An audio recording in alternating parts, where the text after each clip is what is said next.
नमस्कार, आपला महाराष्ट्र देख रहे हैं आप। मैं हूं आपके साथ प्रियंका तिवारी। खबरों को विस्तार से जानेंगे। उद्धव गुट के सांसद संजय राउत ने आरोप लगाए हैं कि कर्नाटक के लोगों को पीछे से महाराष्ट्र के नेता समर्थन दे रहे हैं। संजय राउत ने दरअसल पत्रकारों से बात करते हुए कहा कि कर्नाटक महाराष्ट्र सीमा विवाद पर मुख्यमंत्री और डिप्टी सीएम की राय पूछनी चाहिए। परकीय शक्तींनी झेंडे फडकवावे आणि काश्मीर आमचा आहे म्हणावं, त्या पद्धतीनं हे लोक महाराष्ट्रात या सगळ्या लोकांवरती राजद्रोहाचे गुन्हे दाखल 2018 साली मी केलेल्या भाषणामध्ये माझ्यावरती गुन्हे दाखल होतात आणि आता वॉरंट आहे। याच्यावर सुद्धा सरकारने भूमिका स्पष्ट केली पाहिजे। माझी लढाई व्यक्तिगत नव्हती, महाराष्ट्रासाठी।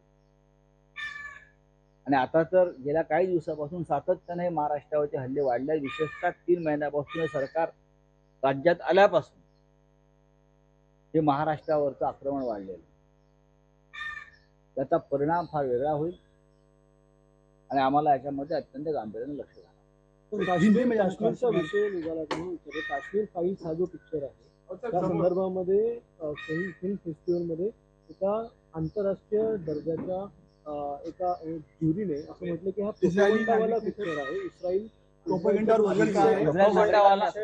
कश्मीर फाइल्स को उन्होंने वल्गर फिल्म कहा है। वल्गर इसलिए कहा है की हा वल्गर यासाठी म्हटलाय की तो एका पक्षाचाच प्रचार दिसतो आणि एका पक्षाविरुद्ध प्रचार दिसतो। स्पष्ट काश्मीर फाईल आल्यानंतर, तो चित्रपट आल्यानंतर त्याचा ज्या प्रकारे एका राजकीय पक्षाने गाजावाजा केला, प्रचार केला, त्यानंतर काश्मीरात सगळ्यात जास्त पंडितांचं किलिंग्स झालेलं आहे।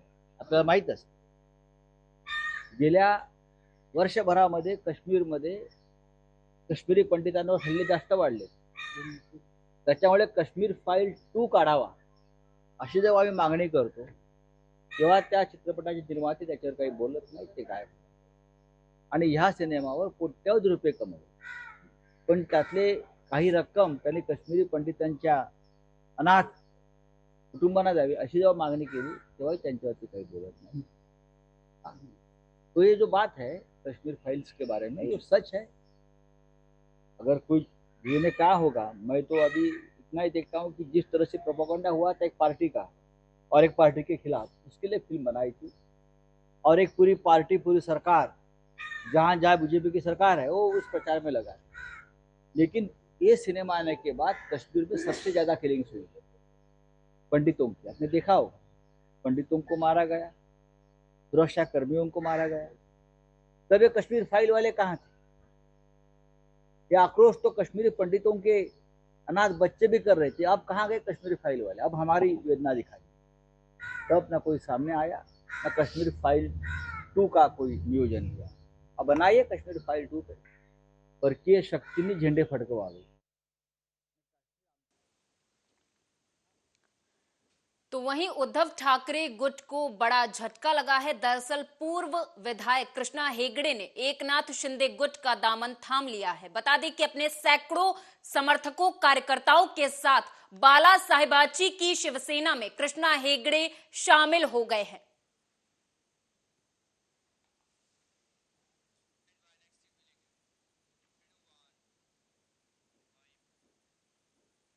बता दें आपको कि मुंबई में राज ठाकरे की पार्टी महाराष्ट्र नवनिर्माण सेना यानी कि मनसे एक बार फिर से एक्शन मोड में आ गई है। मनसे के चांदीवाली विधानसभा विभागाध्यक्ष महेंद्र भानुशाली ने मस्जिदों से अजान के द्वारा अत्यधिक आवाज आने के खिलाफ घाटकोपर के चिराग नगर पुलिस थाने में शिकायत दर्ज करवाई है।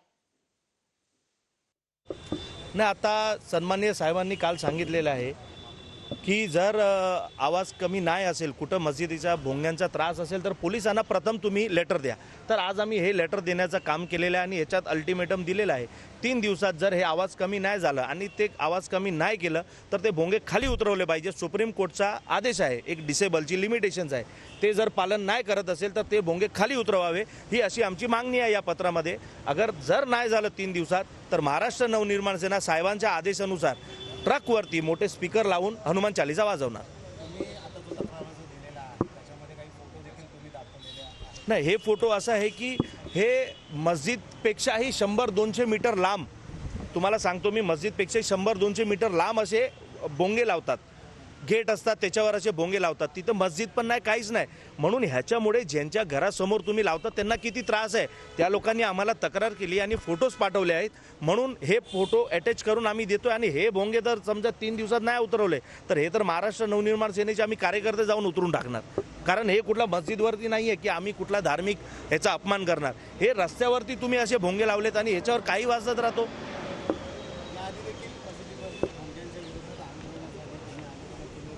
त्यावेळी तुमच्यावर कारवाई देखील करण्यात आली होती.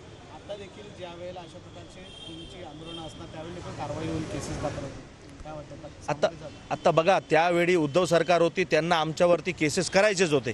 आता ही सरकार शिंदे सरकार आहे, ईडी सरकार आहे म्हणतात. एकनाथ शिंदे साहेबांनी, देवेंद्र फडणवीस साहेबांची सरकार आहे.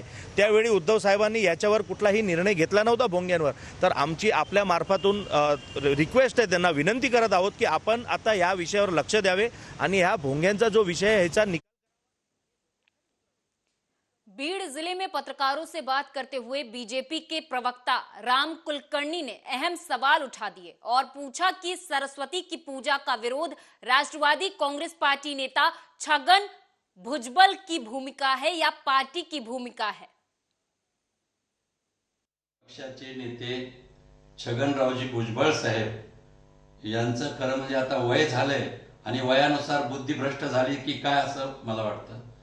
सरस्वतीने किती शाळा काढल्या आणि सरस्वतीची पूजा करू नका, दुसऱ्यांदा ते म्हणाले. माझा एक सवाल आहे की सरस्वतीची पूजा शाळेत करू नका ही राष्ट्रवादी पक्षाची भूमिका आहे का, याचा खुलासा अगोदर प्रदेशाध्यक्षांनी जाहीरपणे केला पाहिजे. दुसरी गोष्ट म्हणजे आपल्या पूर्वजांच्या विरोधात, देवादिकांच्या विरोधात असं बोलणं अयोग्य. जन्म दिलेला वडील माहिती, आजोबा माहिती आणि पंजोबा माहित नसतील तर मला पंजोबाच नव्हते, अशा प्रकारची भूमिका ही खऱ्या अर्थाने छगन भुजबळांची आहे आणि चुकीची असून अयोग्य. महाराष्ट्र के वर्धा जिले में एक फैन ने सुर साम्राज्ञी लता मंगेशकर का मंदिर बनवा दिया. किसी कलाकार के नाम पर महाराष्ट्र में पहली बार कोई मंदिर बनाया गया है. वर्धा जिले के आरवे इलाके में गायिका लता मंगेशकर के फैन राजीव देशमुख बचपन से ही लता दीदी के फैन रहे. लता दीदी के स्वर्गवासी होने के बाद उनकी पहली जयंती के अवसर पर राजीव ने घर में लता दीदी के नाम पर मंदिर बनवाया है. मला गाण्याची आवड जी आहे ती वयाच्या 13-14 वर्षापासून निर्माण झालेली होती आणि मी दीदींचे गाणे फार मनापासून ऐकत होतो. त्या काळामध्ये मला दीदींचा आवाज ऐकल्यावर वेगळ्या प्रकारचं फिलिंग्स व्हायचे की नाही, इतका सुंदर आवाज असू शकतो किंवा गाण्यात एवढे भाव आणि बोल असू शकतात. आणि त्या काळात दीदींची काही गाणी होती जशी तू कितनी अच्छी आहे, तू कितनी भोली आहे, एक आईवरचं गाणं होतं. ते शाळेत ते गाणं नेहमी म्हणायचा, टीचर लोकांना फार आवडायचं. मग असं करता करता माझ्या मनात दीदींना भेटायची एवढी तीव्रता वाढली की मी 7वीत असताना शाळेचं दप्तर घेऊन मुंबईला निघून गेलो होतो. म्हणजे मुंबईला जाण्याकरता निघालो होतो. पण स्टेशनवरतीच मला गाडीत बसल्यावरती पोलिसांनी पकडलं. मला विचारलं कुठं चालला, तर मी म्हटलं मी मुंबईला चाललो. कशाला चाललं, म्हटलं लता मंगेशकरांच्या घरी चाललो. तो म्हटला तुला घर माहिती आहे का, म्हटलं नाही. आणि म्हटला तू मूर्ख आहे का, शाळाची दप्तर घेऊन तू कुठंतरी निघाला. त्यांनी मला पकडून स्टेशनला आणून सोडलं आणि मी घरी परत येऊन गेलो. पण दीदीला भेटण्याची तीव्रता जी होती ती तशीच कायम होती. मग 12व्या वर्गात असताना मी परत माझ्या डोक्यात एक प्लॅन आला. तर मी दीदींचं एक पेंटिंग होतं माझ्या मित्राकडून काढून घेतलं.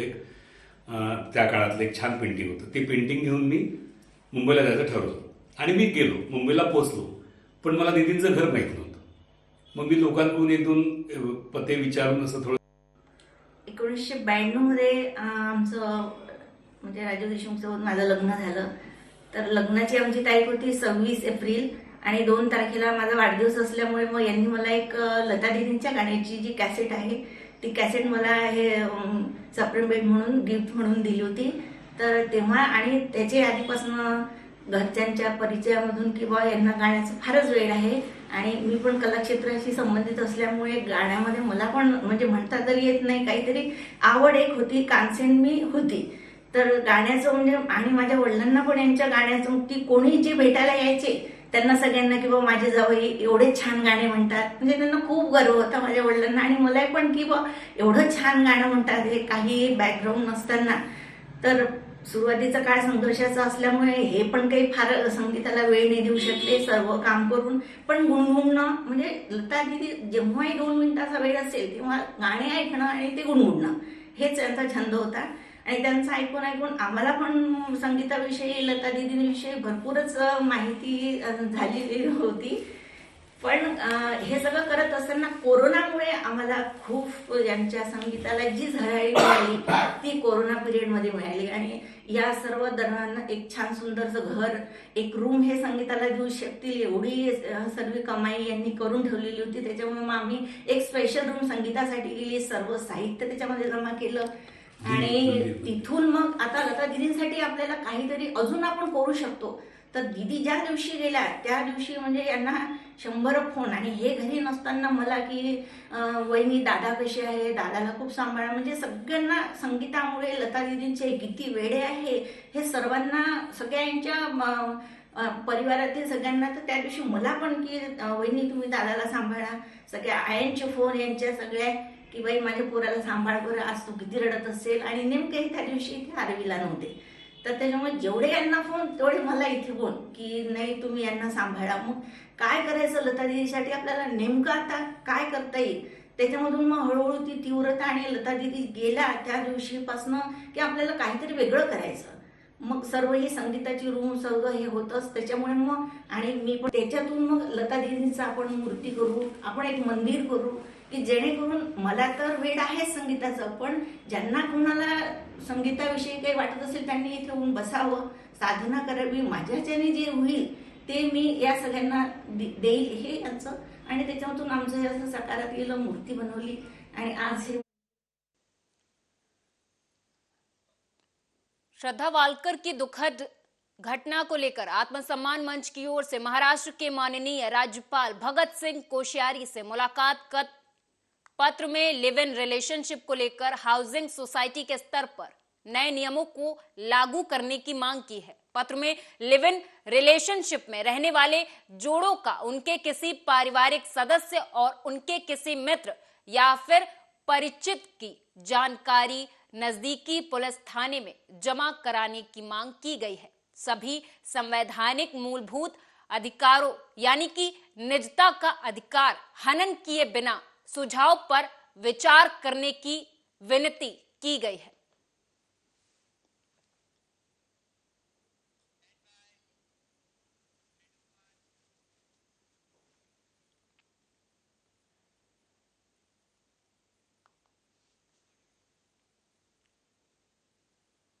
जालना जिले के एक किसान ने, आपको बताते चले कि पानी की समस्या को दूर करने के लिए अपनी 2 एकड़ जमीन पर 2 करोड़ लीटर पानी इकट्ठा हो सके इतना बड़ा तालाब बना दिया। जालना जिले के किसान ने दुनिया को बता दिया कि किसान एक बार ठान ले तो कुछ भी कर सकता है। जालना में पानी की समस्या के कारण खेत सिंचाई में काफी तकलीफें आती थी। इस समस्या को दूर करने के उद्देश्य से किसान लक्ष्मण सुधाकर ने अपने 2 एकड़ जमीन पर 22 लाख रुपए खर्च कर एक तालाब का निर्माण किया है।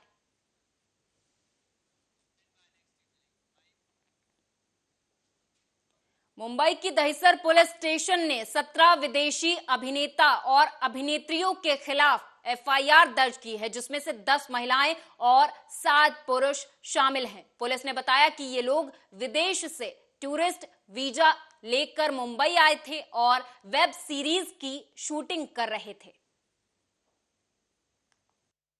दहिसर पुलिस स्टेशन में द फॉरेनर्स एक्ट 1946 के अनुसार एक गुना दाखिल किया गया है, जिसमें वेब सीरीज के काम करने के लिए 10 महिलाएं और 7 पुरुष जो फॉरेनर्स है वो यहाँ पे आए थे। उनके पास टूरिस्ट वीज़ा था और वो इसमें काम कर रहे थे, जिसमें वीज़ा के जो नियम है, जो कानून है, उसका उल्लंघन हुआ है। तो इसके बारे में जो सीनियर पीआई दहिसर और क्राइम पीआई दहिसर है, उन्होंने इसकी तहकीकात की है और उनके ऊपर ऑफेंस दाखिल करके उसकी तहकीकात अभी जारी है। बुल्ढाना में किसानों के साथ धोखाधड़ी करने वाले बीमा कंपनियों के 13 तालुके कोऑर्डिनेटरों के खिलाफ मामला दर्ज करने की प्रक्रिया पुलिस ने शुरू कर दी है। बुल्ढाना जिले में किसानों ने फसलें खराब होने पर जितनी रकम का बीमा कराया था उतनी रकम संबंधित किसानों को बीमा कंपनी नहीं दे रही है। इसी मामले को लेकर किसान नेता रविकांत तुपकर ने जिला कृषि अधीक्षक कार्यालय के समक्ष आंदोलन किया है।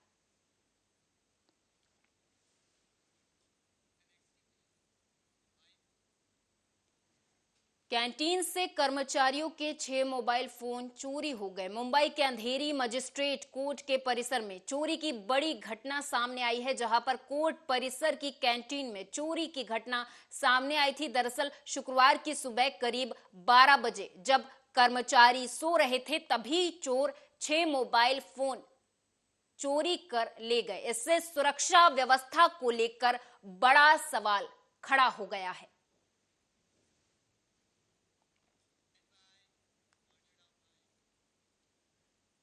भायंदर खाड़ी में रेलवे पुल से व्यक्ति ने छलांग लगा दी है। समुद्र में कूदकर आत्महत्या करने की कोशिश युवक ने की है। दरअसल युवक का नाम प्रदीप उदयराज उपाध्याय बताया गया है, जो कि मीरा भायंदर पुलिस आयुक्तालय की पुलिस ने उसे बचा लिया है।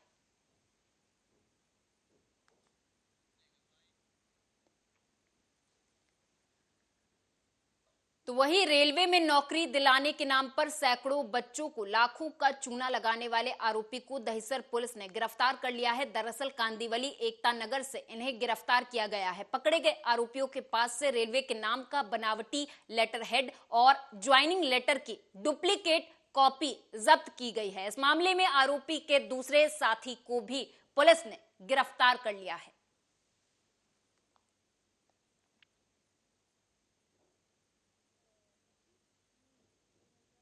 को दहिसर पुलिस स्टेशन में ये गुना दाखिल हुआ है, जिसमें अभी 2 आरोपियों को अटक किया गया है। आरोपी जो है वो लोगों को बताते थे कि उनका जो बेटा है उसको रेलवे में नौकरी दिलवाई है और इसी प्रकार से आपके बच्चों को भी दिलवाई जाएगी।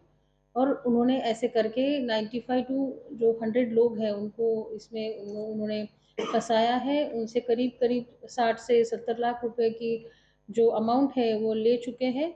अभी इसमें 2 आरोपी अटक है, जिनका जो पुलिस कोठड़ी है वो 29 तारीख तक है। आगे की जो तपास है वो सीनियर पीआई। मुंबई के दिंडोशी पुलिस स्टेशन ने बीती शाम एक 39 वर्षीय ड्रग्स पेडलर को गिरफ्तार किया है। पेडलर के पास से 20 लाख का ड्रग्स बरामद किया गया है। आरोपी को कोर्ट में पेश किया गया, जहां कोर्ट ने 1 दिसंबर तक पुलिस कस्टडी में आरोपी को भेज दिया है। दरअसल मिली जानकारी के अनुसार बता दें कि गोरेगांव इलाके में स्थित संतोष नगर में एक पेडलर ड्रग्स बेचने के लिए आने वाला था, जिसकी सूचना पुलिस को मिली। पुलिस ने जाल बिछाकर आरोपी पेडलर को गिरफ्तार कर लिया है। 26/11/2022 को 83 ग्राम ऑफ एमडी का जो कार्रवाई हुआ है वो दिंडोशी पुलिस स्टेशन ने किया है, जिसमें सीनियर पीआई जीवन खरात, पीआई शिंदे और एपीआई राउत, इनके पथक ने ये कार्रवाई की है। जो ये ड्रग्स पकड़ा है उसमें उसकी जो वैल्यू है वो है 20,50,000 और उसमें एक आरोपी को अटक किया गया है। ये ड्रग्स कहाँ सप्लाई करने वाला था मैडम? उसकी तहकीकात अभी जारी है। नवी मुंबई स्थित पनवेल अर्बन बैंक के चुनाव में शेतकरी कामगार पक्ष ने बाजी मार ली है। दरअसल शेतकरी कामगार पक्ष को महाविकास अघाड़ी ने अपना समर्थन दिया था। नई मुंबई के पनवेल, खालापुर, उरण इलाके में बहुचर्चित पनवेल अर्बन बैंक के चुनाव में शेतकरी कामगार पक्ष पिछले 25 सालों से सत्तासीन है। शेतकरी कामगार पक्ष ने 25 में से 25 सीटों पर जीत हासिल की है।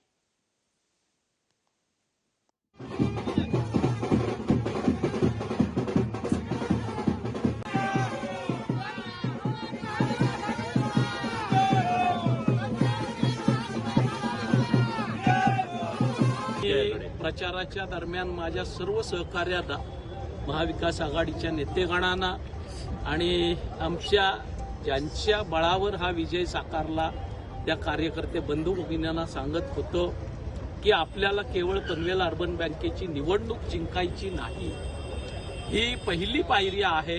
याच्यानंतर 18 डिसेंबरला काही ग्रामपंचायती, तदनंतर महापालिका, जिल्हा परिषद, पंचायत समिती, तदनंतर विधानसभा, लोकसभा या साऱ्याच निवडणुकांमध्ये पनवेल उरण महाविकास आघाडीला एकत्र काम करायचं आहे.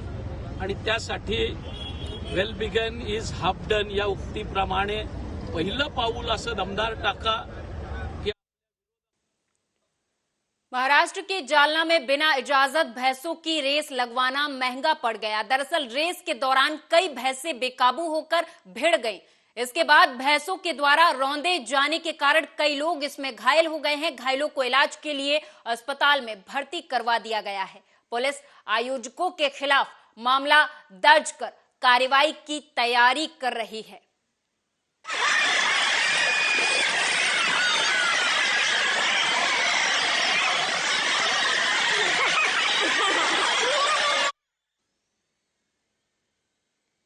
नवी मुंबई के मानसरोवर रेलवे स्टेशन के पास आपको बताते चले कि पार्किंग में खड़े वाहनों में अचानक आग लग गई. इस दुर्घटना में 30 से ज्यादा गाड़ियां जलकर खाक हो गई हैं. आग पर काबू पा लिया गया, लेकिन अभी तक आग लगने के कारणों का पता नहीं चल सका है.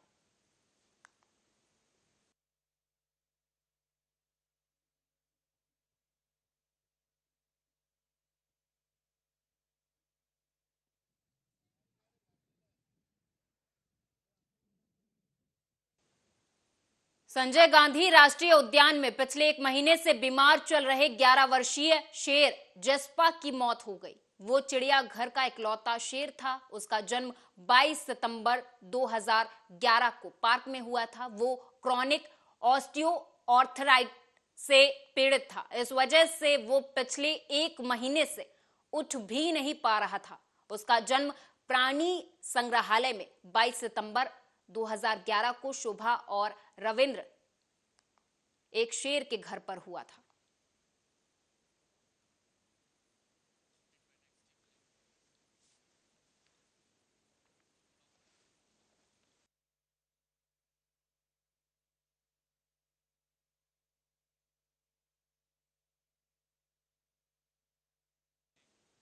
मुंबई इंस्टाग्राम के लोकप्रिय क्रिएटर्स के सम्मान में अयान एसके अवार्ड का आयोजन मुंबई के करीब वुडस्टॉक एक्रेस विला रिजॉर्ट में किया गया. आयोजक अयान शेख के निर्देशन में ये अवार्ड शो तीसरी बार आयोजित किया गया. इस अवसर पर इस कार्यक्रम के आयोजक अयान शेख के साथ कई बॉलीवुड के बड़े सितारे उपस्थित हुए, जिसमें अमीषा पटेल, शाहिद रफी, मुश्ताक खान, सलीम अली जैदी जैसे कलाकारों ने अपनी उपस्थिति इसमें दर्ज करवाई.